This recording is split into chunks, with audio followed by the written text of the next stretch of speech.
Hello guys, welcome back to another educational video. तो आज जो हम ये पढ़ रहे होंगे हमें किस टाइम ट्रेडिंग करनी चाहिए। अब जाहिर सी बात है, मार्केट 24 आवर्स ओपन होती है 5 डेज़ अ वीक, लेकिन हम 24 के 24 घंटे ट्रेड नहीं कर सकते। अच्छा, अब हमें जो वैसे पता है कि जो बेसिक मूवमेंट्स होती हैं वो तीन तरह की होती हैं। एक होता है अप ट्रेंड, जो मसालों पर इस तरह मार्केट हायर हाई से हाई लोस बनाते हुए मूव करती है। उसके बाद हमारे पास एक होता है डाउन ट्रेंड, जिसमें market higher high lower lows and lower highs बनाते हुए मूव करती है। इसे हम बेरिश मूव कहते हैं, इसको हम बुलिश मूव कहते हैं। और हमारे पास एक मूव होता है साइडवेज, जिसको हम कहते हैं कंसोलिडेशन कहते हैं उसको। तो अब हमारे पास ये तीन तरह के मूव्स होते हैं। अब जाहिर सी बात है कि जो ये अप ट्रेंड है और जो डाउन ट्रेंड है, इन दो टाइम्स में तो आप ट्रेड कर लेते हैं, सेल और बाय। अगर मार्केट इस तरह साइडवेज मूव करे तो फिर आप क्या करेंगे? ऑब्वियसली उस टाइम तो आप ट्रेड नहीं कर रहे होंगे, और ये सिर्फ तब हो रहा था जब मार्केट में वॉल्यूम नहीं होता। सो हमारे पास जो वो वाले टाइम जिन टाइम्स में हमारे पास मार्केट में वॉल्यूम नहीं होता, उस वाले टाइम पे हम ट्रेड करने से अवॉइड करते हैं। सो अब हमारे पास जो मार्केट है ना, हम पहले से पढ़ते हैं कि वो टाइम ज़रूरी क्यों है कि हम किसी स्पेसिफिक टाइम पे ट्रेड करें। सबसे पहली बात तो जैसे मैंने बताया कि हमारे पास दो तीन तरह मार्केट मूव करते हैं, इसमें दो ट्रेंड्स होते हैं, एक अप ट्रेंड एक डाउन ट्रेंड। हमें ट्रेंड में एंट्री लेनी है। तो मिसाल के तौर पर अगर डाउन ट्रेंड बन रहा है तो या तो मैं एंट्री इस वाली जगह पे ले रहा हूँ सेल की, या मैं सेल इधर ले रहा हूँ, या मैं इधर सेल ले रहा हूँ। तो अगर ट्रेंड नहीं है तो मैं अपनी पोजीशन नहीं ले पाऊँगा सही तरह, अपनी एंट्री मेरी ठीक नहीं होगी और मोस्ट ऑफली शायद मैं लॉस में एंड हूँ अगर ट्रेंड नहीं है और मेरी एंट्री ठीक नहीं है। और इस तरह अगर मार्केट अप ट्रेंड में मूव कर रही है जैसे इस तरह, तो मेरी एंट्री यहाँ होगी इस बाय की, या सॉरी हाई पे बाय थोड़ी करते हैं, लो पे बाय करते हैं। मेरी या तो एंट्री यहाँ पर होगी बाय की, या यहाँ होगी, या फिर यहाँ पर होगी। सो अब अगर ट्रेंड नहीं है और मार्केट इस तरह मूव कर रही है, तो अगर मैं यहाँ पर क्या कहते हैं बाय कर लेता हूँ, मार्केट ऐसे आ जाएगी, फिर यहाँ आएगी तो मैं यहाँ पे सेल अगर करूँगा तो मार्केट इस तरह चली जाएगी, मैं अगेन अगर बाय करूँगा तो दोबारा नीचे।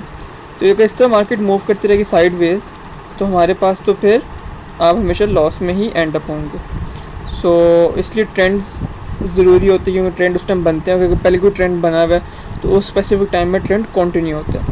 उसके बाद मार्केट में वॉल्यूम होता है। वॉल्यूम क्या, आगे समय में दो कैंडल्स ड्रॉ करता हूँ। एक हमारे पास इस तरह की बेरिश कैंडल है और एक हमारे पास बेरिश कैंडल है इस तरह की। तो ऑब्वियसली जो ये वाली कैंडल है, इस वाली कैंडल का वॉल्यूम ज़्यादा है, क्योंकि इसकी अगर आप ये वाली बॉडी चेक करें, जिसकी बॉडी है काफ़ी बड़ी बॉडी है और काफ़ी मतलब इसकी विक्स छोटी हैं। और स्पेसिफिक अगर ये बेरिश ट्रेंड में आई थी तो इस मार्केट ने मूव किया बेरिश ट्रेंड में, कंटिन्यू किया उस ट्रेंड को। और अगर हम जबकि ये वाली देखें जो कैंडल है, इस वाली कैंडल के हमारे पास बॉडी बहुत ही छोटी है, इसका वॉल्यूम बहुत थोड़ा है। मतलब कि पहले मार्केट को पता, कैंडल को पता नहीं था, पहले कैंडल ने ऊपर जाने की कोशिश की, गई, फिर से रियलाइज़ हुआ कि नहीं, मैंने तो नीचे जाना है, नीचे गई। फिर कुछ बेरिश उसमें बुलिश ट्रेंड आया, लेकिन फिर बेरिश कैंडल क्लोज हो गई। सो जिस तरह की कैंडल होती है ये बहुत ही वीक होती है, और उसमें ये हमें पता चलता है मार्केट में वॉल्यूम नहीं है। सो हमें मार्केट में वॉल्यूम का अंदाज़ा कैसे होता है? By looking at the candles, by looking at the bodies of the candles, by looking at the way the candles are formed. So इन चीज़ों में डिपेंडेंट होते हैं सारी की सारी आपके पास वॉल्यूम मार्केट में है कि नहीं। अब मोमेंटम क्या होता है? मोमेंटम ये होता है, अगर मिसाल के तौर मैं बताता हूँ, एक कैंडल है, अब एक कैंडल नहीं मैं कहूँगा, एक मैं आपके पास एक चीज़ ड्रॉ करता हूँ पहले,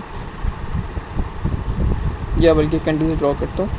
आपके पास मिसाल के तौर पे एक रेंज है, ये फॉर इंस्टेंस कोई पुराना रेजिस्टेंस जोन था, और एक ये सपोर्ट एरिया था, ठीक है। अब इस तरह कैंडल्स अगर बन रही हैं, किस तरह एक कैंडल आई, बेरिश कैंडल्स हैं ये, फिर एक इस तरह एक और कैंडल आई, फिर एक इस तरह एक और कैंडल आई, एक और कैंडल आई, फिर एक और कैंडल आई, ठीक है। अभी हमारे पास 1 2 3 4 5 कैंडल्स बनी हैं इस वाले एरिया से इस वाले एरिया तक आने के लिए। कितनी कैंडल्स बनी हमारे पास? 5 हमारे पास ये बेरिश कैंडल्स बनी हैं। अगर हमारे पास ऊपर जाते हुए, एक बार बुलिश कैंडल्स ड्रॉ करता हूँ। अब मिसाल के तौर पे जो ये वाला वापस जो यही एरिया था, ये दो बुलिश कैंडल कह लेंगे, एक पूरी दूसरी सी वो आधी। तो इतनी दो मतलब 1.5 के लिए दो कैंडल्स भी कह लिया उन्होंने, वो वाला एरिया जो 5 कैंडल्स ने कवर किया था वो 2 कैंडल्स ने कवर कर लिया। इसका मतलब क्या है, हमारे पास जो प्राइस है उसमें सिर्फ जो कैंडल्स है उनमें सिर्फ वॉल्यूम नहीं है, वॉल्यूम तो इनमें भी था दैट तब भी तो एक तरह एक ट्रेंड फॉलो हुआ। इनमें सिर्फ वॉल्यूम नहीं है बल्कि इनमें मोमेंटम है। मोमेंटम क्या है, आप जो कैंडल्स जिस तरह बन रही हैं, कितनी जल्दी कितनी बड़ी कैंडल्स बन रही हैं, उसको देखकर आप मार्केट में एनालाइज करते हैं अच्छा वॉल्यूम है या वॉल्यूम नहीं है मार्केट में, सॉरी मोमेंटम है कि नहीं है। सो अब मिसाल के तौर पर भी अगर ये वाली कैंडल्स बनने से मैंने बुलिश कैंडल्स बनाई है तो इनको देख के आप इजीली बता सकते हैं कि अच्छा मार्केट में इस टाइम बहुत ज़्यादा वॉल्यूम है और सॉरी मोमेंटम है। सो ये चीज़ें थी कि हमारे पास क्यों स्पेसिफिक टाइम्स में हमें ट्रेड करना चाहिए।